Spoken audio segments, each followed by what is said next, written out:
नदी नाले तालाब फुल करने वाला लो प्रेशर एरिया बंगाल की खाड़ी में बनकर तैयार हो गया है। ये सिस्टम अब धीरे धीरे दक्षिणी राज्यों को पार करके महाराष्ट्र में जाएगा। महाराष्ट्र को पार करके गुजरात, मध्य प्रदेश तथा छत्तीसगढ़ में और महाराष्ट्र में मूसलाधार बारिश की गतिविधियां करने वाला है, जो कि इसकी सूचना में आपको एक हफ्ते से देता आ रहा था कि बंगाल की खाड़ी में लो प्रेशर एरिया बनेगा। उसके प्रभाव से मध्य प्रदेश में बहुत जल्द जो जुलाई का पहला सप्ताह है, इसमें मूसलाधार भीषण अति भारी बारिश की गतिविधियां दिखाई देने वाली है। सिस्टम में अभी आने में तो हालांकि 48 घंटे का समय बचा हुआ है, परंतु उसके बादल महाराष्ट्र और मध्य प्रदेश के दक्षिण और पश्चिमी जिलों में इंटर हो चुके हैं। कल इंटर हुए हैं। दोपहर बाद में बारिश की गतिविधियां टुकड़ों में दिखाई दी है, पर अभी तक जो बारिश की गतिविधियां हल्की दिखाई दे रही थी वो तब्दील होकर अब मध्यम बारिश में हो गई। किसान भाइयों, आज 30 जून 2026 मंगलवार, मैं सुमेर सिंह सिसोदिया, डिजिटल दरबार। जो लो प्रेशर एरिया बना हुआ था उसके आहट मात्र से ही मध्य प्रदेश में बारिश बढ़ गई है।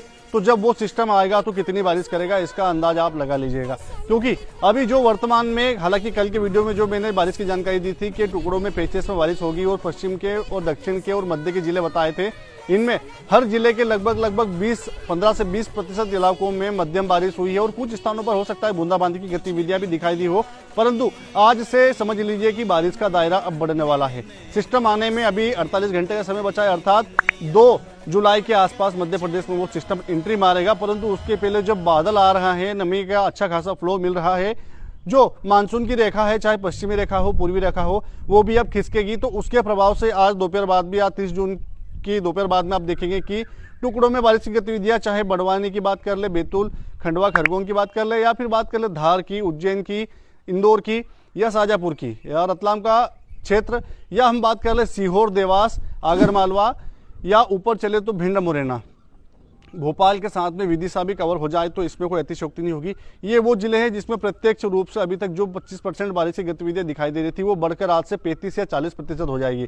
इसके बाद में जैसे जैसे समय बढ़ता जाएगा बारिश की गतिविधियां बढ़ती जाएगी। परंतु जो 3 जुलाई से 6 जुलाई या 7 जुलाई के बीच का टाइम पीरियड है, इसमें मध्यम और मूसलाधार बारिश की गतिविधियां अधिकांश क्षेत्रों में दिखाई देने वाली है। अब पूर्वी जिलों में शहडोल, अनूपपुर, मंडला, डिंडोरी, बालाघाट, टीकमगढ़, निवाड़ी, छतरपुर, ये बात करें रीवा, सतना, भिंड, मुरैना की, इनमें भी अब बारिश की गतिविधियां धीरे धीरे बढ़ने वाली है। हालांकि भिंड तक जाते जाते ये सिस्टम कमजोर हो जाएगा, भिंड तक पर्याप्त बारिश नहीं दे पाएगा। परंतु फिर भी आगर मालवा में या नीमच में, मंदसौर, रतलाम में जो राजस्थान से सटे हुए क्षेत्र है, इनमें मूसलाधार बारिश की गतिविधियां 3 से 6 जुलाई के बीच में दिखाई देने वाली है।